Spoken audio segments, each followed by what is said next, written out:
টাকা টাকা কত টাকা? সব টাকা নিব? এ তো অনেক টাকা, আমি তো মনে হয় টাকার দুনিয়ায় চলে আসছি।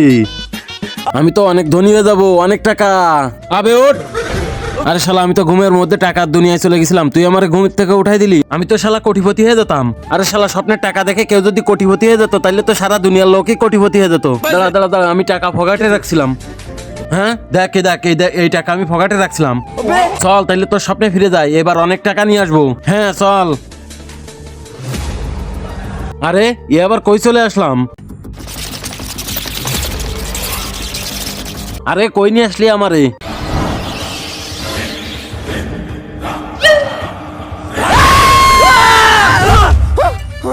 এবারের মতো বেঁচে গেছি। আমি স্বপ্নে ভয়ঙ্কর এক ভূত দেখছিলাম। হ্যাঁ ভাই, এবার তো টাকার দুনিয়ায় নিয়ে যায়নি, চল আবার শুয়ে পড়ি, দেখি নিয়ে যায় কিনা।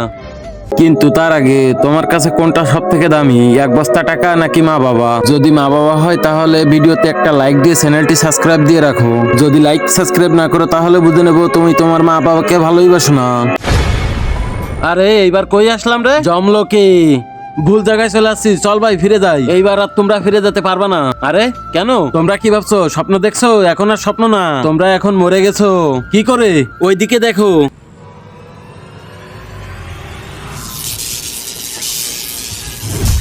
বাতাস খাও ফ্যান, তোমাদের গার পারে পড়ে মরে গেছো। আরে যমরাজ, আমাদেরকে দুনিয়ায় পাঠিয়ে দেন, নিয়ে যাও।